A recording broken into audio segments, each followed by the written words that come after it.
Disclaimer, इस channel पर प्रस्तुत सभी कहानियाँ, उपन्यास और पॉडकास्ट लेखक द्वारा लिखी गई मौलिक रचनाएं हैं। ये रचनाएं केवल मनोरंजन एवं शैक्षणिक उद्देश्य से प्रस्तुत की जाती हैं। इन कहानियों में दर्शाए गए सभी पात्र, घटनाएं और स्थान पूर्णतः काल्पनिक हैं। किसी भी वास्तविक व्यक्ति, जीवित या मृत, घटना, धर्म, जाति या समुदाय से इनका कोई जानबूझकर संबंध नहीं है। इस चैनल का उद्देश्य किसी भी व्यक्ति या वर्ग की भावनाओं को ठेस पहुंचाना नहीं है। यदि किसी सामग्री से किसी को आपत्ति हो, तो कृपया हमें सूचित करें, आवश्यक सुधार किया जाएगा। इस चैनल पर प्रस्तुत की जाने वाली ये कहानी, उपन्यास मेरे द्वारा लिखी नहीं गई है।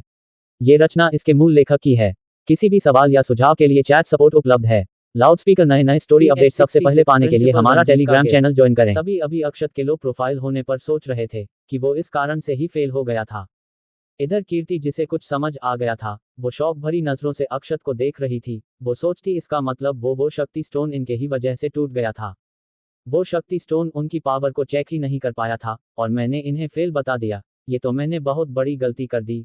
वो तो मुझसे बहुत ही नाराज होंगे। उन्हें तो मुझ पर गुस्सा भी आ रहा होगा। भला मैं एक एक्सपर्ट को फेल कैसे कर सकती हूँ। इनके फेल होने का मतलब तो यही है कि टेस्ट लेना ही बेकार था। मैंने इनके बारे में इस समय क्यों नहीं सोचा था। रंजीत अपनी बेटी को देखकर समझ गए कि आखिर बात क्या है। वो उसके कंधे पर हाथ रखते हैं और सिर हिलाते हैं ताकि वो और ज्यादा चिंता ना करें। रंजीत के भी दिमाग में वही चल रहा था, शक्ति स्टोन का टूटना। उस टाइम तो उन्होंने कीर्ति को इसे इग्नोर करने को बोल दिया था, पर अब उन्हें सब समझ आ रहा था। रंजीत कहते हैं, क्या आप नागपुर एकेडमी में एडमिशन लेना चाहते हैं? अगर आप चाहते हैं तो मैं आपकी मदद कर सकता हूँ। ये सुनकर तो अक्षत की आंखों में चमक आ जाता है। वो तो यही चाहता था कि उसे बस सीखने का मौका मिल जाए और वो कल्टीवेशन करना सीख जाए। शायद सीखते सीखते ही उसकी कल्टीवेशन पावर जागृत हो जाए। अक्षत कहता है, हाँ, मैं चाहता तो हूँ, क्या आप कुछ कर सकते हैं? रंजीत कहते हैं, बिल्कुल हाँ, मैं जरूर कुछ कर सकता हूँ। हमारे एकेडमी में 3 स्टूडेंट हर साल प्रिंसिपल चुनकर भेजता है। वो चुनाव के लिए स्वतंत्र है और प्रिंसिपल तो मैं ही हूँ। तो मैं अपनी उन 3 स्टूडेंट में से दूसरा स्टूडेंट आपको चुनता हूँ। आप भी अब वामिका के साथ ही नागपुर एकेडमी में आ सकते हैं। अक्षत कहता है, क्या वामिका भी नागपुर एकेडमी में है? रंजीत हाँ में सिर हिला देते हैं। वामिका तो बहुत ही खुशी, अब उसके साथ अक्षत भी इस एकेडमी में है। उसे अब काफी कुछ सीखने को मिलेगा। वामिका अक्षत को तिरछी नजरों से देखकर मुस्कुरा रही थी। उसे कुछ और भी खुशी थी अक्षत के एकेडमी में शामिल होने से। और इधर इस रंजीत तो अलग ही खुश थे। उन्हें तो अपनी एकेडमी आसमान छूते दिखाई दे रही थी। वो तो अक्षत को चाहते ही थी कि कैसे करके उनके एकेडमी से जुड़ जाए, और यहाँ हो तो वो खुद ही जुड़ना चाहता है। उन्होंने तो सोचा था कि शायद उसे कुछ मक्खन लगाना पड़ेगा। अक्षय के दिमाग में चल रहा था कि अब मैं शायद ईशानी के जहर बॉडी को कंट्रोल करने का तरीका वहां ढूंढ सकूं। अक्षत अब सबको चाय बना कर देता है। जैसा कि उम्मीद थी, उस चाय को पीते ही सबकी रास्ते की थकान एकदम गायब हो गई और साथ ही में उनकी एनर्जी भी बढ़ गई। ये देखकर तो रंजीत और कीर्ति शौक में थे। राजीव उन दोनों का चेहरा देख सोचते हैं, मैंने तो पहले ही कहा था सीनियर का सब कुछ बहुत ही कमाल का होता है। टॉमी जो अक्षत के करीब ही बैठा था, वो सोचता है क्या मास्टर एकेडमी जाने वाले हैं, उन्हें क्या जरूरत है? जरूर कुछ और ही बात है। क्या तब मुझे भी मास्टर के साथ एकेडमी जाना होगा? हाँ, मास्टर जो कहेंगे मुझे वही करना होगा। मास्टर ने कुछ जरूर प्लान करके रखा होगा, वो अब वही करना चाहते हैं। कुछ देर बाद राजीव अपने पास से एक पेंट ब्रश निकालते हैं। उस पेंट ब्रश को रैंक 3 के एक डिजाइनर ने बनाया था। सभी प्रोफेशन में रैंक होते हैं, जो रैंक टोटल 9 है। रैंक 1 सबसे निचला और रैंक 9 का रैंक सबसे उच्चतम और बेहतरीन होता है। जो किसी भी चीज को बनाते हैं तो वो हाई ग्रेड की होती है। इन्हीं रैंक के अनुसार ही सामान और हथियार बनाए जाते हैं। जैसे रैंक 5 तक के लोग लो ग्रेड से मिडिल ग्रेड तक के हथियार बना पाते हैं, और इससे ऊपर की कल्टीवेटर मिडिल ग्रेड से लेकर हाई ग्रेड तक के हथियार बना सकते हैं। स्पीति वैली सेक्ट में रैंक 3 का डिजाइन अभी मिलना मुश्किल था, तो ये ब्रश राजीव को काफी महंगे दाम पर मिली थी। राजीव उस ब्रश को अक्षत को देते हुए कहते हैं, सीनियर, मैंने सोचा कि आपको पेंटिंग की भी शौक है, तो फिर आपके लिए ये ब्रश। अक्षत सोचता है, जब कोई बड़ा कुछ दे रहा हो तो मना नहीं करना चाहिए, नहीं तो ये बड़े लोगों का अपमान करना होगा। अक्षत वो ब्रश अपने हाथ में ले लेता है। वो उस ब्रश को ध्यान से देखता है। अक्षत सोचता है, ये ब्रश क्या इन्होंने ही बनाई है? इसमें तो काफी कमी है, इसे सही से तैयार नहीं किया गया है, और ऊपर से ये काफी कमजोर भी है। मुझे डर है कि इसमें मेरे पेंट का एक स्ट्रोक भी नहीं लग पाएगा और यह टूट जाएगा। अक्षत कहता है, आपका इसके लिए थैंक्स। अक्षत उनको ये सब बोलकर उनके गिफ्ट का इंसल्ट नहीं करना चाहता। वैसे भी दान के बचिया के दांत नहीं गिने जाते। राजीव अब पना सिर गर्व से ऊपर कर लेते हैं। उन्हें अच्छा लग रहा था कि उन्होंने ऐसे अक्षत को गिफ्ट दिया। रंजीत राजीव चेहरा देख सोचते हैं, ये एक मामूली से बेकार सा ब्रश देकर अपने आप को कुछ ज्यादा ही समझ रहा है। रंजीत अपने चेयर से उठ जाते हैं और अपनी स्टोरेज रिंग से एक मिडिल ग्रेड का हथियार निकालते हैं, जो कि एक सेवर था। सेवर, जो कि तलवार की तरह ही होता है, पर सेवर तलवार से भारी और मोटा होता है, जहां तलवार को चलाने के लिए कम एनर्जी की जरूरत पड़ती है, जबकि सेवर को चलाने के लिए थोड़ा ज्यादा एनर्जी के साथ साथ शारीरिक ताकत की भी जरूरत पड़ती है। तलवार की धार बहुत ही पतली और तेज होती है, जबकि सेवर की ऐसी नहीं होती है। रंजीत उस सेवर को अक्षत को दे देते हैं और कहते हैं, यह मेरी तरफ से आपके लिए है, ऐसा समझ लीजिए कि यह सेवर अकेडमी की तरफ से है। रंजीत अब उस सेवर के बारे में बताने लगते हैं। वो कहते हैं, इस सेवर को एक रैंक 6 के लोहार ने बनाया है। इस सेवर में बहुत ही ताकत है और साथ ही में ये बहुत ही मजबूत भी है। इसकी एक बार से जमीन पर एक क्रैक देने की पावर है। मैंने उस लोहार से काफी रिक्वेस्ट करके इसे तैयार करवाया था। वो पहले तो मेरे लिए सेवर को तैयार करने को मान ही नहीं रहा था, लेकिन जब वो मेरी पहचान जान गया तब उसने यह मेरे लिए तैयार किया। ये एक मिडिल ग्रेड का हथियार है, मैंने इसे पहले तैयार करके रखा। इतना कहकर रंजीत सोचने लगते हैं, राजीव तुम्हारे उस ब्रश का मेरी इस सेवा के आगे कोई वैल्यू ही नहीं है। तुमने क्या सोचा कि तुम एक बेकार सी ब्रश देकर सीनियर के नजरों में अच्छे बन जाओगे? मैं ये सेवा पहले ही उन्हें देने के लिए तैयार कर लिया था। अब तो सीनियर पक्का मुझसे और भी खुश हो जाएंगे। इधर राजीव सोचते हैं, इसने तो कहा था कि इसने सीनियर को देने के लिए कोई गिफ्ट तैयार ही नहीं किया है, और अब देखो कि कैसे डींगे हाँक रहा है। रंजीत कहते हैं, वैसे आपको इसके लिए थैंक्स बोलने की जरूरत नहीं है, मैंने तो ये बस आपको ऐसे ही दे दिया। यह मुझे मात्र 20 लो ग्रेड के स्पिरिट स्टोन से मिली थी। वो इतना कहकर राजीव का चेहरा देखता है, जो कि शौक से भरा हुआ था। वो सोचते हैं, तुम्हें झटका लगा, ऐसा गिफ्ट तुम नहीं दे सकते हो राजीव, सीनियर को। ही, तुम्हें मुझे गिफ्ट के मामले में कंपटीशन नहीं करना चाहिए था। अब तुमने कर लिया है तो इसके परिणाम तो तुम्हें ही मिलेगा ही। रंजीत देखते हैं कि राजीव कहीं और देख रहे थे और उनका चेहरा ऐसा हो रखा था जैसे कि सामने कोई भूत देख लिया हो। वो अपनी बेटी का भी चेहरा देखते हैं तो उसका भी वही हाल था। रंजीत जैसे ही पीछे मुड़कर देखते हैं तो उनके भी होश उड़ जाते हैं। सामने उनका वो मिडिल ग्रेड का सेवर टुकड़े टुकड़े हो गए थे। ये देखकर तो उनके दिल में दर्द उठाता है। उन्होंने ये सेवर उस लोहार से बड़ी ही रिक्वेस्ट करके बनवाया था और ऊपर से 20 लो ग्रेड के स्पिरिट स्टोन भी दिए थे। हाँ, वो अमीर थे पर इतने भी नहीं कि ऐसे 20 लो ग्रेड के स्पिरिट स्टोन लुटाते चले। जब रंजीत ने वो सेवर अक्षत को दिया तब अक्षत ने उसे अपने हाथ में लिया और उसे टाइटली पकड़ लिया, और वो जैसे ही उसके धार पर हाथ फिरा रहा था कि वो टुकड़े में टूट गई। ये देख तो बेचारा अक्षत आंखें बड़ी बड़ी करके उन टुकड़ों को देख रहा था, और वामिका, कीर्ति और राजीव ने तो जैसे सामने किसी को भूत देख लिया हो ऐसे चेहरा बना लिया था। और रंजीत तो लगभग गिर ही पड़े थे। उन्होंने भले ही अक्षत को यह गिफ्ट दे दिया था, पर फिर भी उन्हें बुरा लग रहा था कि उनका इतना मेहनत से पाया गया हथियार टुकड़ों टुकड़ों में हो गया। उनके आंखों में तो आंसू आ गए थे, जैसे कि उन्होंने कुछ बहुत ही बड़ा खो दिया हो। उनका चेहरा ठीक वैसे ही हो गया था कि जैसे किसी छोटे बच्चों के खिलौने टूटने पर हो जाता है कि बस वो रो ही देगा। अक्षत तो बेचारा अब उस टुकड़े हुए टुकड़े को बड़े ही ध्यान से देख रहा था। उसे समझ नहीं आ रहा था कि ये क्या हुआ अभी अभी। भला रैंक 6 के लोहार के द्वारा बनाया गया ये सेवर इतना कमजोर कैसे हो सकता है? अगर ये रंजीत को पता चल जाता कि अक्षत क्या सोच रहा है तो वो अपना सिर खंभे में मार लेते और कहते कि अरे भाई, उस लोहार ने इसे कमजोर नहीं बनाया था, तुम ही इतने पावरफुल हो कि इसे टुकड़ों में कर दिया। अक्षत सोचता है, कहीं ये पहले से ही तो नहीं टूटी हुई थी जिससे कि मेरे छूते ही टूट गई। हो सकता है उस रैंक 6 लोहार प्रिंसिपल रंजीत को ठग लिया हो। उसने एक बेकार की सेवा पकड़ाकर इसे मिडिल ग्रेड का हथियार बता दिया। बेचारे प्रिंसिपल पर रंजीत तो ठगे गए। उन्हें सेवर अच्छे से देख ताक कर लेना चाहिए, इसे ठगों से सावधान रहना चाहिए। अक्षत को याद आता है कि ऐसे ही जब उसने सेंसिटिव आइस बॉडी व लड़की की तलवार को हाथ में लिया था तब भी ऐसा ही हुआ था। अक्षत सोचता है, क्या ये दोनों ठगे गए थे या फिर बात कुछ और ही है। अक्षत के दिमाग में आता है, ये saver 20 low grade spirit stone की थी, इसका मतलब 2 लाख सोने के सिक्के की। इतनी महंगी कौन हथियार खरीदता है और फिर इसे किसी को गिफ्ट कौन कर देता है? क्या ये दिमाग के पागल है? कहीं ये मुझसे इसका भुगतान न मांगने लगे। मेरे पास तो इतने पैसे ही नहीं है, मुझे तो ये चुकाने में कई महीने लग जाएंगे, शायद साल भी लगा सकते हैं। हे भगवान, मैं अब क्या करूं? पता नहीं ये एमी पर मानेंगे कि नहीं। नहीं एमी नहीं, यहाँ किस्तों में मानेंगे कि नहीं। कहीं ये मुझे अपने अकेडमी से ही न निकाल दें। मेरी हालत तो ऐसी हो गई है कि दूल्हा बना नहीं कि घोड़ी भाग गई। CH-67 सुप्रीम कड़ाही। अक्षत तो घबराया हुआ था कि कहीं उसे इस सेवा के टूटने की भरपाई न करना पड़े। उसके पास इतने पैसे तो है नहीं। अक्षत अपने चेहरे पर झूठी स्माइल किए हुए सिर खुजाते हुए कहता है, आशा करता हूं कि आप कुछ कहेंगे नहीं, यह आपने मुझे ही गिफ्ट किया था ना। ये बस ऐसे ही टूट गया, मुझे नहीं पता कि ये कैसे हो गया। रंजीत उस टूटी हुई सेव के टुकड़े को देखते हैं और सोचते हैं खैर ये तो मैंने सीनियर को गिफ्ट कर दिया था, तो सीनियर इसका जो चाहे वो कर सकते हैं, अब ये उनसे टूट गया या फिर जानबूझकर तोड़ दिया ये तो वही जानते होंगे। रंजीत कहते हैं नहीं, मैं भला क्यों कुछ कहूंगा, ये तो आपको मैंने गिफ्ट दे दिया था, तो आप इसका चाहे जो करें। अक्षत राहत की सांस लेता है, चलो कम से कम पैसे तो नहीं चुकाने पड़ेंगे, बच गया मैं, नहीं तो 2 लाख सिक्के देते देते मेरी हालत गड़बड़ हो जाती। ऐसा अक्षत के दिमाग में चल रहा था।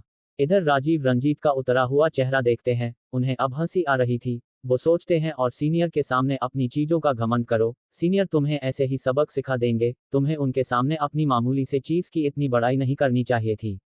सीनियर के सामने हमारा कोई भी गिफ्ट बेकार ही है, वो सिर्फ देने वाले का मन देखते हैं, लेकिन तुम तो अपने गिफ्ट को बहुत अच्छा और अपने आप को महान साबित करने में लग गए। अब देखो सीनियर ने एक ही झटके में तुम्हारी सारी महानता निकाल दी। देखो अब तुम्हारे उस मिडिल ग्रेड के रैंक 6 के लोहार द्वारा बनाया गया सेवा का क्या हाल हुआ है।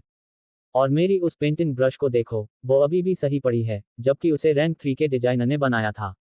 सेक्ट लीडर राजीव का वो पेंट ब्रश अब तक सही था, ऐसा इसलिए था क्योंकि अक्षत ने उसे बहुत ही हल्के हाथों से पकड़ा था, और जबकि सेवक को उसने अपने हाथ में लिया और उसे कसकर पकड़ लिया, तो वो टूटकर बिखर गई। अक्षय तो उन टुकड़ों को देखता है, फिर उसके दिमाग में कुछ विचार आता है। हालांकि उसे ये गिफ्ट के तौर पर मिला था, पर फिर भी ऐसे टूट जाना उसके हाथों में रहते हुए उसे बहुत बुरा लग रहा था। वो भी जिसने दिया था, उसके सामने ये तो देने वाली की इंसल्ट के समान थी। अक्षत भीतर जाता है और एक बड़ी सी कड़ाही लेकर आता है। ये कड़ाही लोहारी की कड़ाही थी, जिसमें की मेटल को पिघलाया जाता है। ऐसी कड़ाही हर लोहार के पास होती है, क्योंकि यह लोहार के लिए बहुत ही जरूरी होता है। बिना इसके लोहार मेटल को पिघलाएगा कहाँ, हवा में थोड़ी पिघलाएगा, और सीधे आग में भी तो नहीं डाल सकता है, तो ये कड़ाही ही काम आती है। ये न केवल मेटल पिघलाने बल्कि कई बार डिफेंस के भी काम आती है, जो कुछ बार तो झेल ही लेती है। लोहारी कड़ाही केमिस्ट मास्टर की कड़ाही से ज्यादा भारी और मोटी होती है, और साथ ही में बहुत ही मजबूत भी। ऐसा करना ही पड़ता है क्योंकि केमिस्ट मास्टरों की पिल बनाने वाली कड़ाही में सिर्फ पिल ही बनाया जाता है, जो ज्यादा से ज्यादा एनर्जी को झेलने के लिए और ज्यादा टेम्परेचर को झेलने के लिए नहीं होता है। हाँ, पिल बनाते वक्त अगर कुछ विपरीत प्रभाव वाले जड़ी बूटी साथ मिला देने पर विस्फोट हो जाता है, पर फिर भी केमिस्ट कड़ाही पर ज्यादा उसका प्रभाव नहीं पड़ता है। जबकि लोहारी की कड़ाही को ज्यादा एनर्जी के साथ साथ ज्यादा टेम्परेचर भी झेलना पड़ता है, तो जाहिर सी बात थी कि उसे केमिस्ट कड़ाही से ज्यादा मजबूत और भारी बनाना पड़ेगा। अक्षत को ये कड़ाही उसकी मास्टर भूमि ने दिया था। जब उसकी मास्टर उसे लोहार कला की ज्ञान दे रही थी, तो अक्षत इसी कड़ाही से प्रैक्टिस किया करता था। कड़ाही बहुत ही गंदी हो गई थी, उस पर धूल मिट्टी वगैरह जम गए थे। ऐसा लग रहा था कि जैसे उसे ऐसे ही रख दिया गया था और कई दिनों से यूज भी नहीं किया गया था। सभी अक्षत को बड़े ही ध्यान से देख रहे थे और समझने की कोशिश कर रही थी कि आखिर अक्षत करने क्या वाला है इस पुरानी सी कड़ाही के साथ। रंजीत कहते हैं, क्या वो कोई हथियार बनाने वाले हैं, क्योंकि देखकर तो ऐसा लग रहा है कि ये लोहारी की कड़ाही है। राजीव कहते हैं, तब तो बहुत ही कमाल की बात है, आज हम सीनियर को कुछ बनाता हुआ देखेंगे। वैसे मैंने सुना है कि लोहार जल्दी किसी के सामने हथियार बनाना पसंद नहीं करते हैं, नहीं तो उनकी सीक्रेट टेक्निक बाहर आ जाती है। तो क्या सीनियर अक्षत हमें हथियार बनता देखने देंगे? अगर हम देख सके तो ये कितनी सम्मान की बात होगी कि हम एक एक्सपर्ट को हथियार तैयार करते देखेंगे, वो हथियार भी हाई लेवल का ही होगा। सभी ये सुनकर एक्साइटेड थे, वो अपने सामने हाई लेवल के हथियार को बनता जो देखने वाले थे। अक्षत उस कड़ाही को साफ करते हुए बड़बड़ता है, स्टोर रूम में पड़े गंदा हो गया है, अब इसे ढककर रखना होगा। रंजीत सोचते हैं, क्या ये अपनी कड़ाही को ऐसे रखते हैं? अरे सभी लोहार अपने कड़ाही को बहुत ही संभाल कर रखते हैं और उसकी देखभाल अपने बच्चों की तरह करते हैं। कई लोहार तो अपनी कड़ाही को लेकर ही सोते हैं, क्योंकि इसी से तो उनका प्रोफेशन है। और उन्होंने ऐसे इसे स्टोर रूम में रखा नहीं था, इसे तो फेंका हुआ कहना चाहिए, तभी तो ये इतनी गंदी दिख रही है। अरे कम से कम उस कड़ाही का ख्याल किया होता, वो तो आपको गलियां दे रही होगी। अक्षत कहता है, अगर मैं थोड़ा टाइम ले लूं तो आप सब में को कोई दिक्कत तो नहीं है? सभी नमे सिर हिलाते हैं। अरे वो सब यह देखने के लिए एक्साइटेड थे, तो उन्हें रात तक भी टाइम देना होता तो वो भी दे देते। अक्षत जैसे ही उस कड़ाही को साफ करके सामने से हटता, तो उसे कड़ाही की चमक से चारों लोगों की आंखें ही चौंधिया गई थी। रंजीत तो जैसे गिर ही पड़े थे। जब उन्होंने उस कड़ाही को देखा, उनके मुंह से निकलता है, ये नहीं हो सकता है, वो तो यहाँ नहीं थी, तो कैसे हो सकती है? राजीव कहते हैं, क्या हुआ रंजीत, क्या नहीं हो सकता है? और कौन नहीं थी? रंजीत कहते हैं, ये कड़ाही सुप्रीम कड़ाही है। अब शौक लगने की बारी राजीव की थी। वो तो शौक की वजह से 2 कदम पीछे ही चले गए, उनके मुंह से निकलता है, सुप्रीम कड़ाही। रंजीत कहते हैं, उस कड़ाही पर जो पैटर्न बने हैं उसे मैंने अपने अकेडमी के लाइब्रेरी के सीक्रेट बुक में पढ़ा था, मैं कोई गलती नहीं कर सकता हूँ। वामिका और कीर्ति जो अब राजीव और रंजीत का शौक से भरा चेहरा देख रही थी, उन्हें नहीं पता था कि सुप्रीम कड़ाही क्या है। राजीव काफी सीरियस होकर कहते हैं, ऐसा कहा जाता है कि 10,000 साल पहले एक कड़ाही थी जिसके अंदर उसकी चेतना थी, जो बहुत ही पावरफुल थी, वो बहुत ही घमंडी भी थी। उस खजाने को पाने के लिए बड़े से बड़े लोहार और कल्टीवेटर लगे हुए थे, क्योंकि कड़ाही सिर्फ मेटल ही नहीं पिघलाती है, बैटल में भी काम आ सकती है।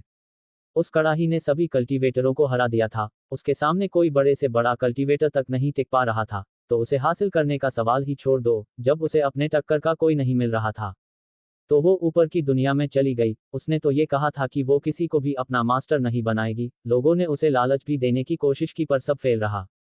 वो तब भी यहाँ से चली गई और फिर तब से यह इतिहास बन गया। जैसा कि तुम दोनों जानते ही हो कि हथियारों और खजाने में चेतना आ जाती है, पर फिर भी उनकी बुद्धि उस लेवल तक नहीं पहुंची होती है, लेकिन उस कड़ाही की बुद्धि इंसानों के बराबर तक पहुंच गई थी।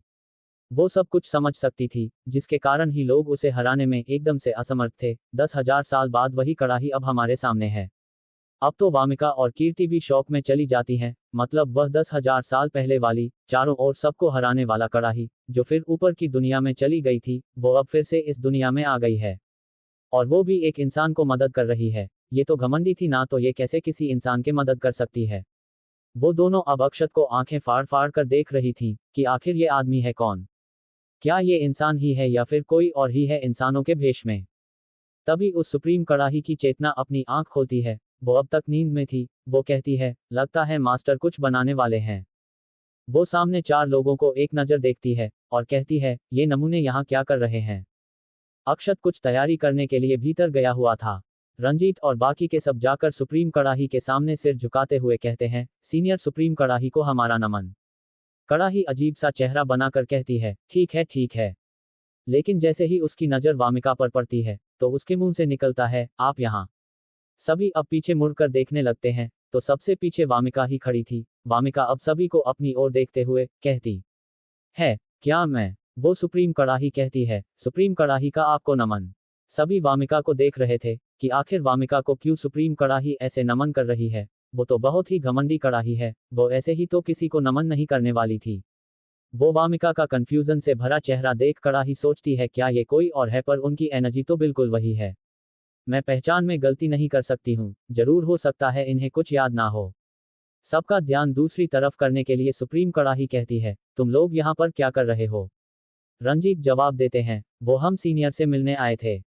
सुप्रीम कड़ाही कहती है, तुम सब मास्टर से मिलने आए हो। सभी को एक और झटका लगा, अभी अभी उन्होंने क्या कहा। क्या सीनियर अक्षत सुप्रीम कड़ाही के मास्टर हैं। कहीं हमने गलत तो नहीं सुन लिया है। क्या इन्होंने एक बार नहीं कहा था कि ये किसी को भी अपना मास्टर नहीं बनाएंगी। ये तो बहुत ही घमंडी थी, तो अब सारा घमंड कहाँ गया। ये तो अपने ही बात पर नहीं टिकी रही। रंजीत कहते हैं, क्या सीनियर अक्षत आपके मास्टर हैं, पर आपने तो कहा था कि। वो और कुछ कह पाते कि वो दूर जाकर गिरे। उनके ऊपर एनर्जी के पंच पड़े थे, जिसको कि सुप्रीम कड़ाही ने किया था। कड़ाही कहती है, तुम्हारी हिम्मत भी कैसे हुई मुझसे बकवास करने की। क्या तुम अपनी औकात भूल गए हो। पहले तो सबको लगा था कि सुप्रीम कड़ाही बस अक्षत के साथ है, उसने उसे मास्टर नहीं बनाया होगा, क्योंकि वो बहुत ही घमंडी है। ऐसा अक्सर कई लोहार के साथ होता है।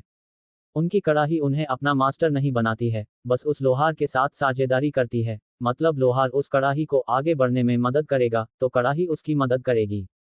CH-68 heavenly flame. उस सुप्रीम कड़ाही ने रंजीत को दूर फेंक दिया था। भला उस सुप्रीम कड़ाही के आगे प्रिंसिपल रंजीत की क्या पावर। उस कड़ाही ने जब 10,000 साल पहले इस दुनिया के सभी कल्टीवेटर को हरा दिया था, और अब तो वो और भी ज्यादा पावरफुल हो गई होंगी, और अगर नहीं भी हुई तब भी तो वो उसके सामने चींटी के सिवा कुछ भी नहीं है। रंजीत का चेहरा सूज गया था। वो वापस से आते और सुप्रीम कड़ाही से माफी मांगने लगते हैं अपने बड़बोलेपन का। तभी अक्षत के बाहर आने की आवाज सुनाई देती है तो कड़ाही कहती है, मास्टर आ रहे हैं, तो फालतू की बकवास मत करना, और खासकर तुम। सुप्रीम कड़ाही ने रंजीत को घूरते हुए कहा। रंजीत की तो सुप्रीम कड़ाही के देखने मात्र से ही फट गई थी। टॉमी जो थोड़ी दूरी पर सब नजारा देख रहा था, उसे तो रंजीत का चेहरा देख देख कर हंसी आ रही थी। उसने तो अपने मुंह पर हाथ रख लिया था अपनी हंसी को रोकने के लिए। रंजीत का चेहरा बिल्कुल किसी आलू की तरह हो गया था, कहीं कहीं से फूला और पिचका हुआ। अक्षत अपनी हथौड़ी और बाकी के औजार लेकर बाहर आता है उसने सभी सामान इधर उधर करके रखा था, तभी उसे इन सबको ढूंढने में कुछ टाइम लग गया था। वो जैसे ही बाहर आता है तो वो सभी को ऐसे नीचे बैठा देखता है। वो जैसे ही रंजीत का चेहरा देखता है तो उसे भी हंसी आ जाती है, पर वो अपनी हंसी बाहर नहीं आने देता है। वो कहता है, अरे आप सब ऐसे नीचे क्यों बैठे हैं? और प्रिंसिपल रंजीत, आपको ये कैसे चोट लग गई? मुझे अभी अंदर गए तो बस मुश्किल से 2 ही मिनट ही हुए होंगे, इतने में यहाँ क्या हो गया? रंजीत का तो अब शर्म से चेहरा ही लाल हो गया था। वो क्या बताते कि वो अपने ज्यादा बोलने के कारण पिट गए हैं। वो अपना चेहरा नीचे कर लेते हैं। राजीव कहते हैं, वो हम सब तो नीचे बैठकर बस आपके इस कड़ाही को देख रहे थे, ये काफी सुंदर है। और रही बात प्रिंसिपल रंजीत की, वो अभी अभी मुंह के बल गिर गए थे, जिसके कारण ही ये हो गया। अक्षत सोचता है क्या ये गिर गए थे, पर उनकी चोटें तो ये बता रही है कि जैसे उनके चेहरे पर पंच किया गया हो, लगता है ओल्ड राजीव ने इन्हें मारा है। और ये शर्म की वजह से बता नहीं पा रहे हैं। वैसे प्रिंसिपल रंजीत एक मामूली इंसान से मार खा गए, ये तो बहुत ही शर्मनाक बात है। इन दोनों ने मेरे अंदर जाते ही लड़ाई भी कर ली थी, और प्रिंसिपल रंजीत मार भी खा गए, और ओल्ड राजीव के चेहरे पर तो एक चोट का निशान तक नहीं है। उन सब की नजर अक्षत के हाथों में लिए गए औजारों पर पड़ती है। सभी औजार हाई ग्रेड के थे। उन सबको फिर से झटका लगा, लेकिन अभी यह झटका लगना तो शुरू हुआ था, अभी तो बहुत कुछ बाकी था। वो सभी अब उस कड़ाही से दूर हो जाते हैं और कुछ दूरी से उस तरफ देखने लगते हैं। अक्षत कड़ाही के पास आता है और वहां उसके नीचे एक छोटी सी अग्निपुंज को छूता है तो एक नीली फ्लेम धड़क उठती है। उसकी एनर्जी तो इतनी थी कि मानो वो इस दुनिया को ही जलाकर खत्म कर देगी। उस नीली फ्लेम की ऊष्मा सभी के आत्मा तक को महसूस हो रही थी। इधर काला कौवा जो थोड़ी ही दूरी पर पेड़ पर बैठा था, उसके अंदर के गोल्डन फ्लेम उस नीली फ्लेम के आगे सिर झुका रही थी, मानो जैसे कि वो उसे अपना रिस्पेक्ट दे रही हो। कौवा तो समझ गया था कि ऐसा क्यों हो रहा था। वो अपने अंदर के गोल्डन फ्लेम को शांत करता है, नहीं तो वो बाहर आकर उस नीली फ्लेम को अपना रिस्पेक्ट देने लगेगी। उस नीली फ्लेम को देखकर तो रंजीत की आंखें ही बाहर आ गई थी। उनको शौक जो लगा था, उनके मुंह से निकलता है, मैं ये क्या देख रहा हूँ? मुझे तो अपनी आंखों पर भरोसा ही नहीं हो रहा है। मैंने इस चीज को देख लिया, जिस चीज को तो मेरे दादाजी भी तरस गए थे देखने के लिए।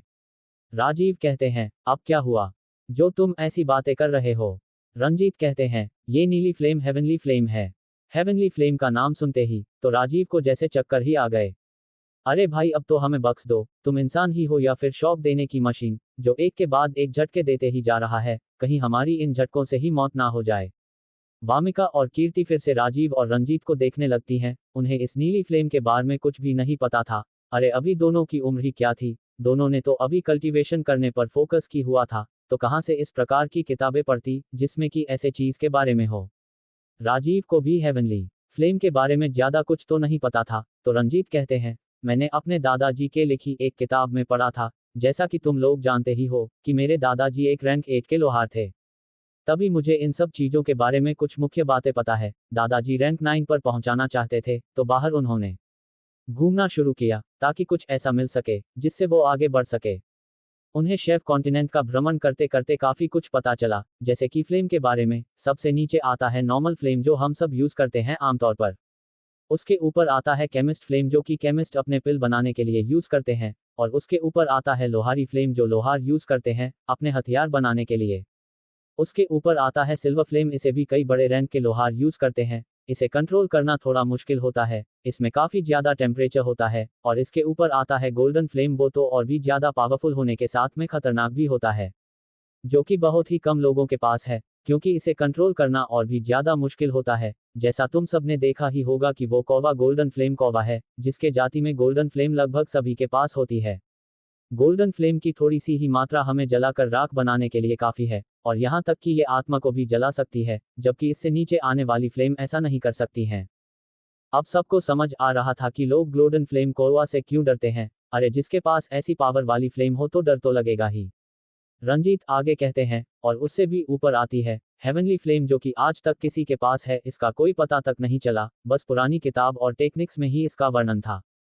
तो दादाजी ने इसे ही ढूंढने लगे, लेकिन उन्हें ये कहीं भी नहीं मिला। ऐसा कहा जाता था उस समय कि वो अब इस दुनिया में है ही नहीं। पर मैं आज अपने सामने हेवनली फ्लेम को देख रहा हूँ, जिसके लिए मेरे दादाजी ने इतनी मेहनत की थी।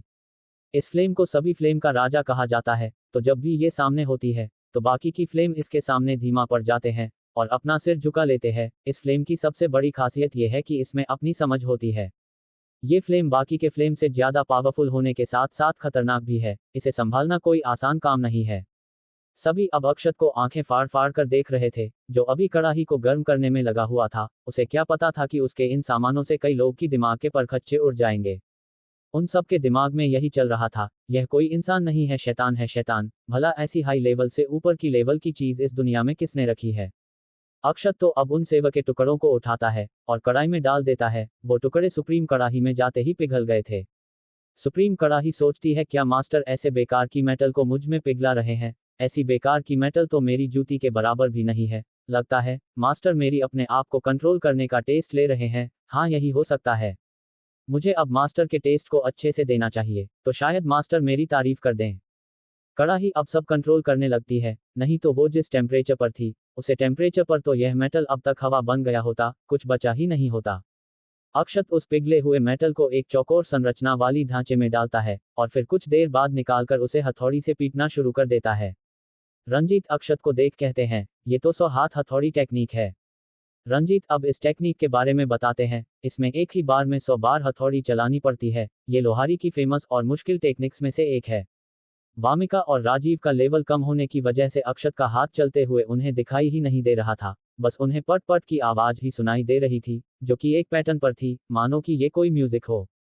कीर्ति को तो बस एक ही हाथ दिखाई दे रही थी, पर रंजित संत लेवल 3 पर थे, उन्हें अक्षत का एक बार हथौड़ी मारना 3 बार दिखाई दे रहा था। जबकि अक्षत पूरे 100 बार मार रहा था। उसने ये टेक्निक मास्टर कर लिया था। रंजीत ये देखकर भी हैरान थे कि अक्षत ये सब बिना किसी एनर्जी को यूज किए कर रहा था। वो तो अब अक्षत से बहुत ज्यादा इंप्रेस हो गए थे। अक्षत तो कहीं और ही खो गया था, उसे तो बस हथियार बनाना ही दिखाई दे रहा था। अक्षत अपनी प्रोफेशन में इस प्रकार से माहिर हो गया था कि वो उस प्रोफेशन के उच्चतम अवस्था में पहुंच जाता था। वो जो भी काम करता था बहुत ही लगन के साथ करता था। सभी बस अक्षत को देख रहे थे। अक्षत ने उसे आकार दे दिया था, बस उसे थोड़ा रगड़ कर फिनिशर दे रहा था। वो उसे फिनिशर देने के बाद पानी में डूबता है ताकि उसकी जो गर्माहट है वो खत्म हो जाए। अक्षत ने उसे से वही बनाया था। उन सबको लगा था कि अक्षत इससे भी अच्छी हथियार तैयार करेगा, जो मेडी ल ग्रेड पर भी हाई स्टेज के पर होगी। पर ये तो नॉर्मल सी सेवा दिख रही थी, जो शायद किसी से लड़ने नहीं, बांस काटने की काम आ सकती थी। अक्षत अब उसे कपड़े से साफ करता है तो वो चमकने लगती है। अक्षत उसे हल्के से हवा में घूमता है तो हवा में एक फोर्स उत्पन्न हो जाती है, जो उन चारों के आत्मा को झकझोर देती है। वो तो यहाँ पर अक्षत ने प्रोटेक्शन फॉर्मेशन और एनर्जी फॉर्मेशन लगाया हुआ था, नहीं तो पक्का यहाँ जमीन पर क्रैक आ जाते। अक्षत रंजीत को वो सेवा देते हुए कहते हैं, मैंने अब इसे तैयार कर दिया है, मैं आपको ये दे रहा हूँ। हालांकि यह आपके पहले वाले के जितना अच्छा और पावरफुल तो नहीं है, पर इससे कुछ न कुछ तो हो ही जाएगा। रंजीत वो सेवा जैसे ही अपने हाथ में लेते हैं तो उनके तो दिमाग के फ्यूज उड़ जाते हैं। वो उस सेवा के पावर को महसूस कर पा रहे थे। उन्हें समझने में देर नहीं लगती कि वो जिस सेवा को अभी एक नॉर्मल सी सेवा समझ रहे थे, वो तो एक हाई ग्रेड का हथियार है। वो अब अक्षत को देखने लगते हैं और मन ही मत सोचते हैं, क्या ये पावरफुल नहीं है। अरे ये सेवा पहले वाले सेवा के लाख गुना ज्यादा पावरफुल है, भला इसकी तुलना भी उससे कैसे की जा सकती है। इसके सामने तो वो सेवा कचरा थी, कचरा। CH-69 again beast group attack. Ranjit अपने हाथ में हाई ग्रेड का सेवा लेकर बहुत खुश थे और मन ही मन इसकी तुलना पुराने सेवा से कर रहे थे। इसके सामने तो वो पुरानी टूटी सेवा तो कचरा थी, हालांकि ये भले ही उसी टुकड़ों से बनी हो। ये चीज तो बाकी के सभी भी नोटिस कर लेते हैं कि वो अभी अभी जिसे बेकार का हथियार समझ रहे थे, वो तो एक हाई ग्रेड का सेवा निकला। रंजीत पहले तो मना करने वाले थे, लेकिन अब जब उसकी पावर देख ली थी तो वो मना नहीं कर पाए। आखिर वो भी तो है इंसान ही, अच्छी चीज का लालच किसे नहीं होता है, और सामने वाला जब दे रहा है तो ले लेना चाहिए, नहीं तो लोग ऐसी चीज पाने के लिए लड़ तक पड़ते हैं। वो कहते हैं, आपका इसके लिए धन्यवाद, मुझे ये अच्छा लगा। अक्षत थोड़ा राहत की सांस लेता है। उसके मन में चल रहा था कि कहीं प्रिंसिपल रंजीत यह लेने से मना न कर दे, नहीं तो उसकी इतनी मेहनत करना बेकार चला जाएगा। वैसे भी प्रिंसिपल रंजीत ने उसे अपने एकेडमी में एडमिशन दे दिया, उस जैसे एक मामूली से इंसान को, वो भी बिना कुछ मांगे, और ऊपर से गिफ्ट भी दे दिया, और उसने तो उस गिफ्ट को ही खराब कर दिया। तो ऐसे में उसे अच्छा नहीं लग रहा था कि किसी के अच्छे होने का इतना फायदा उठाना। उसके लिए यही काफी था कि उन्होंने उसे अपने एकेडमी में एडमिशन दे दिया। रंजीत कहते हैं, वैसे आपको ये कड़ाही कहाँ से मिली थी? ये बात तो सभी जानना चाहते थे कि अक्षत को ये सुप्रीम कड़ाही कैसे और कहाँ मिली। अक्षत कहता है, ये कड़ाही, इसे तो मेरी मास्टर ने दिया था जब मैं सीख रहा था। रंजीत कहते हैं, मास्टर? क्या आपका भी कोई मास्टर है? अक्षत कहता है, आप गलत समझ रहे हैं, वो मेरी टीचर हैं, मैं तो उन्हें और ज्यादा रिस्पेक्ट देने के लिए मास्टर कहता हूँ। मास्टर का मतलब सभी यही समझ रहे थे, जैसा कि उसका उसके पालतू जानवरों से है, पर वो ये भी समझ रहे थे कि कुछ लोग अपने टीचर को मास्टर कहते हैं, ऐसा उनको और ज्यादा रिस्पेक्ट देने के लिए होता है। मास्टर कहने का मतलब यहाँ यही होता है कि वो पसंद, बीस्ट या खजाना अपने मास्टर की अधीनता स्वीकार कर लेता है। पर अक्षत के लिए ये सब कहाँ था। इसके दुनिया में तो लोग टीचर को मास्टर या सिर और गुरु जी कहते हैं, तो उसे इनमें से सबसे बेस्ट उसे मास्टर ही लगा, तो उसने भूमि को मास्टर भूमि कहना शुरू कर दिया। सभी अब अक्षत के टीचर के बारे में सोचने लगते हैं। जो टीचर ऐसी चीजों अपने स्टूडेंट को ऐसे ही दे देती होगी, वो टीचर कितनी पावरफुल होंगी, हम तो उनकी पावर की कल्पना तक नहीं कर सकते हैं। अक्षत तो उन सबका शौक भरा चेहरा देख चौड़ा हो जाता है। वो मास्टर भूमि के बारे में बताता है कि मेरी मास्टर को सब कुछ आता है, ऐसा कुछ भी नहीं है जो मेरी मास्टर को न आता हो। उन्होंने ही मुझे लोहारी से लेकर केमिस्ट तक सबका ज्ञान दिया है, हालांकि लेकिन मैं तब भी बहुत अच्छा तो नहीं हूँ इन सबको करने में। सबको झटका लगता है। राजीव और रंजीत के दिमाग में चल रहा था, अरे तुम अच्छे नहीं हो इन सबको करने में, तो अच्छा क्या होता है? तुम जो ये सब टेक्निक और पावरफुल हथियार बना लेते हो, वो भी एक बेकार की मेटल से, ये क्या है? क्या ये तुम्हारी नजरों में अच्छा नहीं है? तो भाई तुम ही बता दो अच्छा क्या होता है, हमें तो इससे भी कुछ अच्छा होता है नहीं पता है। और अगर ये अच्छा नहीं है, तब तो दुनिया के सारे लोहार तो बेकार हैं फिर, जो एक ही बार में ऐसे बेकार मेटल से हाई ग्रेड के हथियार बना ही नहीं सकते हैं। अब हमें छोड़ दो, नहीं तो हम तुम्हारी बातों से ही आधा मार जाएंगे। वामिका के मन में तो अलग ही चल रहा था, अक्षत सर कितने अच्छे हैं, उनमें तो घमंड का नमो निशान नहीं है। वो कितने लो प्रोफाइल वाले पसंद हैं कि सामने ही हाई ग्रेड का हथियार बनाकर भी उसे बेकार बता रहे हैं। ये सब सोचते हुए वामिका ब्लश भी कर रही थी। इतना कहकर तो अक्षत ने अपना सिर ऊपर कर लिया था। उसे अपनी मास्टर भूमि पर गर्व था, ठीक उसी तरह जिस तरह अक्षत के ऊपर गर्व करके टॉमी अपना सिर ऊपर कर लेता है। राजीव को रंजीत से जलन हो रही थी कि रंजीत को हाई ग्रेड की सेवा मिल गया। वो अब सोच रहे थे कि काश मेरे भी ब्रश टूट जाता, तो मुझे भी सीनियर की तरफ से कोई हाई ग्रेड का खजाना मिल जाता। राजीव कहते हैं, अच्छा सीनियर, अब हम चलते हैं, आपका टाइम लेने के लिए माफ कीजिएगा। अक्षत कहता है, अरे नहीं, आप ये क्या कह रहे हैं, आप यहाँ चाहे जब आ सकते हैं। अक्षत सबको बाय करता है। वामिका बार बार अक्षत को पीछे मुड़ मुड़ कर देख रही थी, ऐसा लग रहा था कि जैसे वो यहाँ से जाना ही नहीं चाहती है। अक्षत को भी लगा कि वो वामिका को यहीं रोक ले, लेकिन वो ये सोचकर रह गया कि उसके पिता उसके बारे में क्या सोचेंगे। अक्षत अब फिर से पेड़ के नीचे लेट जाता है। वैसे भी उसने अभी अभी एक हथियार तैयार किया था। राजीव सभी को लेकर स्पीति वैली सेक्ट जाने लगते हैं। वो कहते हैं, जब यहाँ आए ही हो तो थोड़ा सेक्ट भी घूम लो। पर वो जैसे ही पहुंचे तो उनका स्वागत फूल मालाओं से नहीं हथियारों की गूंज से हुई। सामने बैटल चल रहा था। बीस्ट ग्रुप ने फिर से स्पीति वैली सेक्ट पर अटैक कर दिया था। सेक्ट का एक मेंबर जो बहुत ही डरा और घबराया हुआ था, वो जाकर राजीव से कहता है, अभी कुछ देर पहले ही बीस्ट ग्रुप ने अटैक किया है। अब तो राजीव को गुस्सा आ जाता है। वो चिल्लाते हैं, इन कमीने बीस्ट ग्रुप वालों की बुद्धि ठिकाने पर नहीं आई है क्या? एक बार हार गए तो फिर से चले आए मरने के लिए। राजीव अब उस बैटल में कूद पड़ते हैं। उनके पीछे पीछे वामिका भी उस बैटल में कूद पड़ती है। कीर्ति कहती है, पिताजी हमें भी उनकी मदद करनी चाहिए। रंजीत जरा सा भी नहीं घबराए थे, उनके चेहरे पर एक सिकन तक नहीं थी। आखिर वो इतने बड़े एकेडमी के प्रिंसिपल जो ठहरे, उनसे यही उम्मीद की जा सकती थी। वो कहते हैं, रुको, क्या राजीव ने हमसे मदद मांगी? वो इसे खुद जीतना चाहता है, लेकिन अगर ऐसा लगा कि राजीव खतरे में है या उसका सेक्ट हारने वाला है, तो फिर हम भी शामिल हो जाएंगे। कीर्ति अब शांत होकर उनके साथ ही खड़ी रहती है। रंजीत अब सामने चल रहे बैटल को देखने लगते हैं। सामने ही लटक सियांग बीस्ट था, बीस्ट ग्रुप का राजकुमार, जो इसका नेतृत्व कर रहा था। वो अब मार्शल लेवल 8 पर पहुंच गया था, इसलिए वो बहुत ही आत्मविश्वास के साथ बैटल कर रहा था। शुरू में स्पीति वैली सेक्ट हारता नजर आ रहा था, लेकिन जैसे ही राजीव को सबने देखा तो सब में जोश आ गई थी कि उनके सेक्ट लीडर आ गए, तो अब बैटल लगभग बराबरी पर चल रहा था। रंजीत को कुछ गड़बड़ महसूस हो रही थी। वो कहते हैं, यहाँ कुछ तो गड़बड़ है, यहाँ एक ऐसी एनर्जी है जो मुझसे भी ऊपर के किसी कल्टीवेटर से जुड़ी हुई है। तभी उनके पीछे से एक हल्की डरावनी आवाज आती है, तो तुमने वो महसूस कर लिया? सेंट लेवल 3 के व्यक्ति से मुझे यही उम्मीद थी, तुम काफी अनुभवी लगते हो। ये सुनते ही तो कीर्ति और रंजीत की आंखें बड़ी हो जाती है। उनके मन में चल रहा था, ये कब उनके पीछे आया, पता तक नहीं चला। रंजीत सोच रहे थे, अब मैं क्या करूं? वो दोनों तो हिल तक नहीं पा रहे थे। रंजीत अपनी एनर्जी को इकट्ठा करके तुरंत ही अपनी स्टोरेज रिंग से उस सेवक को निकाल पीछे मारने ही वाले थे कि उस व्यक्ति ने उस हथियार को ही छीन लिया। प्रिंसिपल रंजीत के हाथ से खून बह रहा था। वो उनके पीछे खड़ा व्यक्ति शैडो क्लैन का एक मेंबर था, जिनका नाम था धुंधकारी, जो कि बीस्ट ग्रुप के साथ मिलकर स्पीति वैली सेक्ट पर अटैक कर दिया था।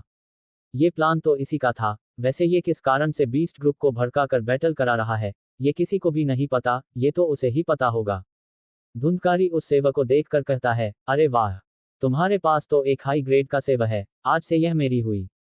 रंजीत सोचते हैं ये मेरी सोच से भी ज्यादा पावरफुल है, शायद ये संत लेवल 6 या 7 को कल्टीवेटर है, ऊपर से ये शैडो क्लैन से भी है, इससे तो लड़ पाना मेरे लिए मुश्किल है, मुश्किल नहीं नामुमकिन है। शायद मैं इसका एक अटैक तक ना झेल सकूं। उन्हें अब पसीने छूटने लगे थे, उन्हें अब डर लग रहा था। रंजीत कहते हैं, कीर्ति तुम जल्दी से यहाँ से भागकर अकेडमी चली जाओ, मैं तब तक इस संभालता हूँ। कीर्ति कुछ समझ पाती कि धुंधकारी कीर्ति का गला पकड़ हवा में उठा लेता है। उसने रंजीत को भी ऐसे ही उठा लिया था। दोनों ही उसके पकड़ में छटपटा रहे थे, दोनों को सांस लेने में दिक्कत हो रही थी। धुंधकारी कहता है, अरे दोनों को इतनी भी क्या जल्दी है यहाँ से जाने की, अभी तो खेल शुरू हुआ है, तो क्या तुम ये मौत का खेल नहीं देखने वाले, इसमें बहुत ही मजा आने वाला है। धुंधकारी कहता है, सेक्ट लीडर राजीव, जल्द से जल्द हार मान लो और वो खजाना मुझे दे दो जो तुम्हारी बेटी को मिला था, वरना तो ये दोनों जन से हाथ धो बैठेंगे। कोट, तुमने क्या सोचा कि तुम 2 संत लेवल के कल्टीवेटर को लाकर ये बैटल जीत जाओगे? हम इस बार पूरी तैयारी के साथ आए हैं। राजीव और सभी ऊपर देखते हैं तो एक काली एनर्जी से लिपटे व्यक्ति ने रंजीत और कीर्ति को गले से पकड़ा हुआ था। राजीव ये देखकर घबरा गए थे। राजीव को गुस्सा तो बहुत आ रहा था, पर वो कुछ भी नहीं कर सकते थे क्योंकि उनका फ्रेंड खतरे में था। धुंधकारी कहता है, चलो राजीव, अपने पास से वो हाई ग्रेड का टूथपिक जैसा दिखने वाला हथियार वो मुझे दे दो और साथ में वो खजाना भी। राजीव को सामने रंजीत और कीर्ति की हालत देख वो टूथपिक आगे कर देती है। धुंधकारी वो टूथपिक हाथ में लेता है और ध्यान से देखकर बड़बड़ाता है, ये तो सच में एक टूथपिक ही है, क्या एक टूथपिक भी हाई लेवल का हथियार हो सकता है? इस दौरान उसने प्रिंसिपल रंजीत और कीर्ति को अपने एनर्जी से पकड़ रखा था। धुंधकारी कहता है, अरे सेक्ट लीडर राजीव, तुमने तो वो खजाना दिया ही नहीं मुझे, जल्दी करो, हमारे पास समय नहीं है। राजीव सोचते हैं, माफ करना सीनियर, अब मुझे इस मुसीबत से आप ही बचा सकते हैं। प्लीज हमारी मदद कीजिए, हम इस मुसीबत का सामना नहीं कर पाएंगे, प्लीज हमारी मदद कीजिए।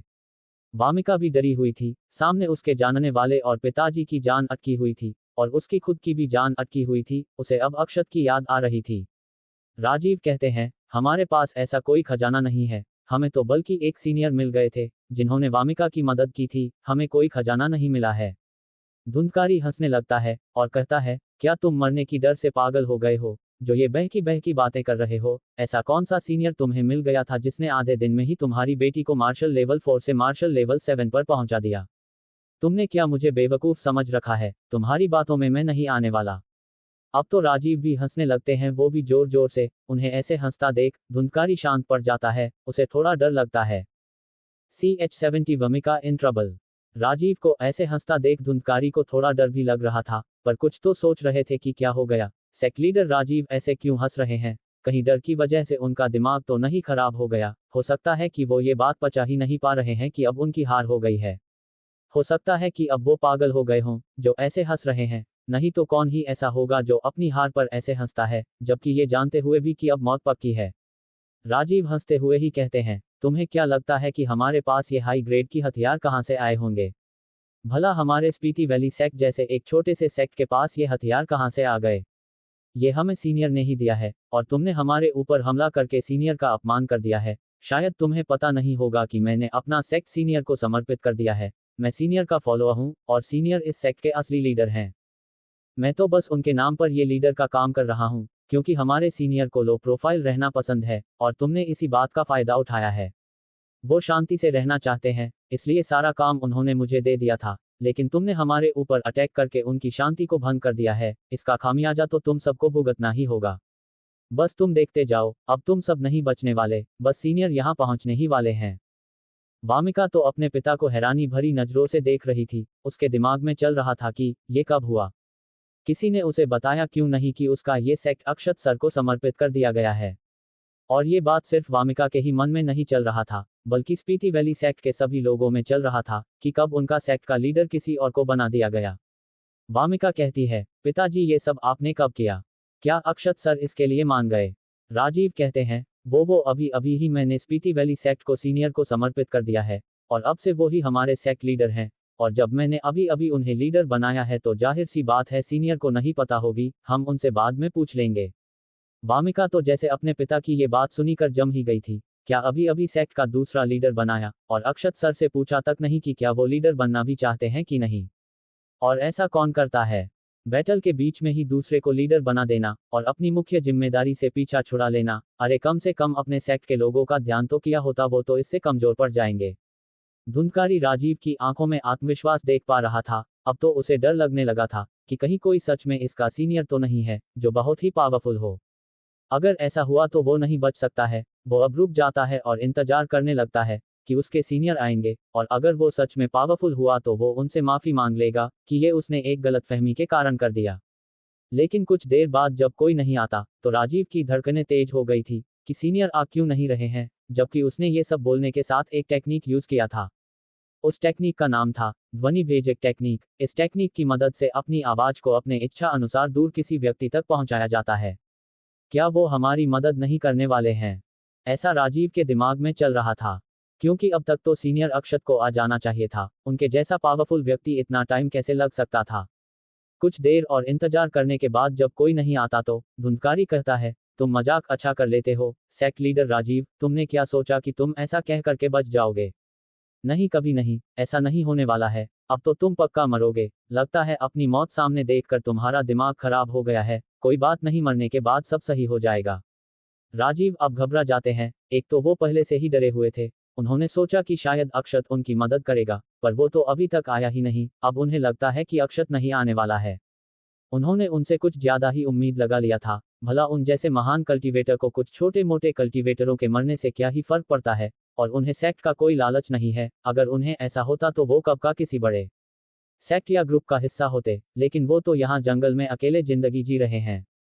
ऐसा सब कुछ राजीव के दिमाग में चल रहा था। वो अब अपने आप को तैयार करते हैं ताकि सामने की मौत को स्वीकार कर सकें। धुंधकारी कहता है, राजकुमार लटक, जल्दी से राजीव को खत्म कर दो और उसके बाद तो हम उसका खजाना ले ही लेंगे। कोट। लटक सियांग बीस्ट जो वामिका को देख रहा था, यूज तो वामिक से पिछली बार का बदला लेना था। आखिर उसी की वजह से तो उन्हें अंतिम समय में भागना पड़ा था, नहीं तो ये स्पीति वैली सेक्ट आज पहले ही उनके कदमों में होता। वो वामिका के पास जाता है और कहता है, पिछली बार तो तुमने मुझे डरा दिया था, लेकिन इस बार क्या करोगी? इस बार तो मैं तुमसे ज्यादा पावरफुल हूँ। वैसे तुम हो तो बहुत ही खूबसूरत, तुम्हारी बॉडी मुझे अपनी तरफ आकर्षित कर रही है, और मुझे तुमसे बदला भी लेना है, तो मैं क्या कर सकता हूँ? हाँ, मैं तुम्हारे साथ रोज रात बिताऊंगा, तुम्हें मुझे रोज खुश करना होगा।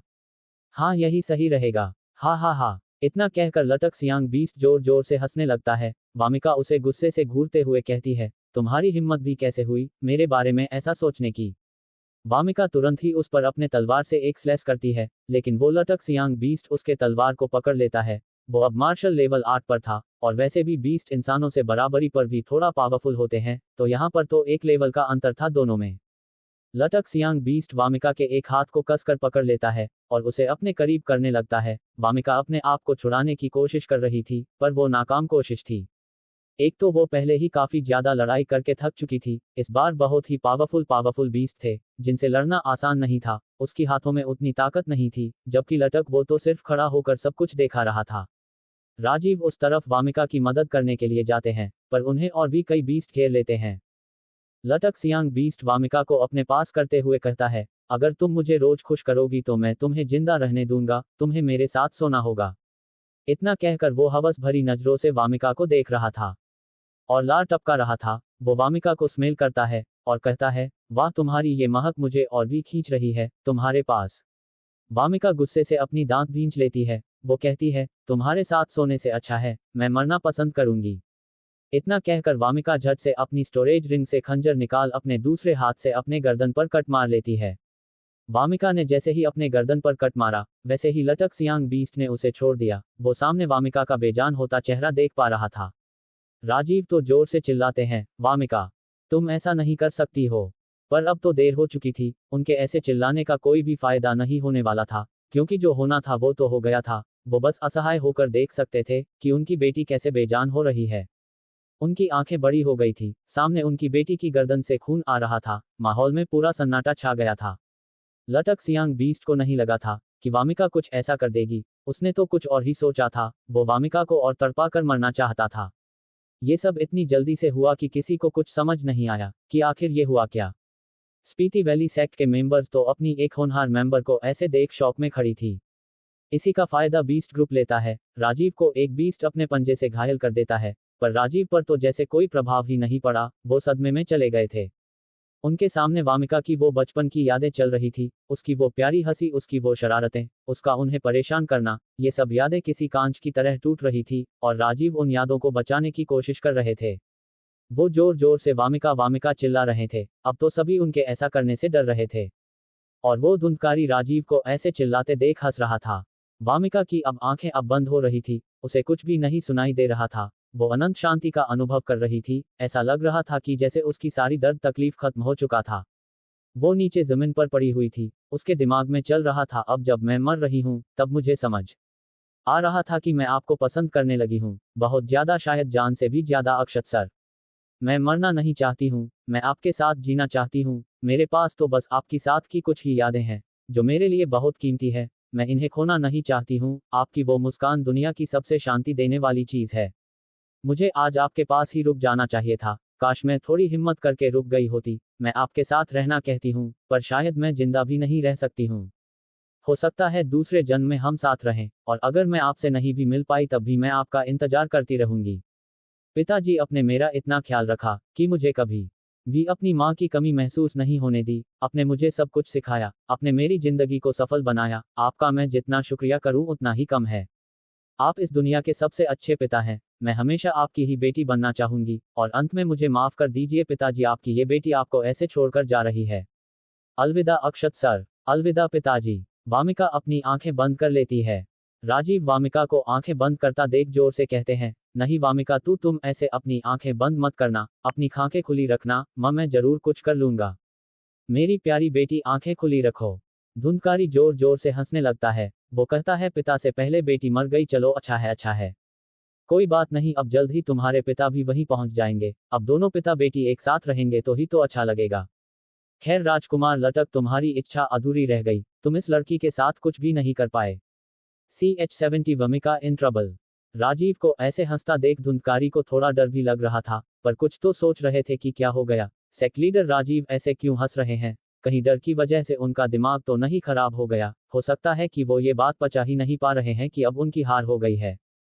हो सकता है कि अब वो पागल हो गए हों जो ऐसे हंस रहे हैं। नहीं तो कौन ही ऐसा होगा जो अपनी हार पर ऐसे हंसता है, जबकि ये जानते हुए भी कि अब मौत पक्की है। राजीव हंसते हुए ही कहते हैं, तुम्हें क्या लगता है कि हमारे पास ये हाई ग्रेड की हथियार कहाँ से आए होंगे? भला हमारे स्पीति वैली सेक्ट जैसे एक छोटे से सेक्ट के पास ये हथियार कहाँ से आ गए? ये हमें सीनियर ने ही दिया है, और तुमने हमारे ऊपर हमला करके सीनियर का अपमान कर दिया है। शायद तुम्हें पता नहीं होगा कि मैंने अपना सेक्ट सीनियर को समर्पित कर दिया है। मैं सीनियर का फॉलोअर हूँ, और सीनियर इस सेक्ट के असली लीडर हैं। मैं तो बस उनके नाम पर ये लीडर का काम कर रहा हूँ, क्योंकि हमारे सीनियर को लो प्रोफाइल रहना पसंद है, और तुमने इसी बात का फायदा उठाया है।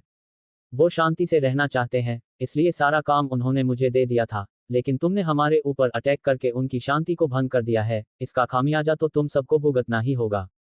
बस तुम देखते जाओ, अब तुम सब नहीं बचने वाले, बस सीनियर यहाँ पहुँचने ही वाले हैं।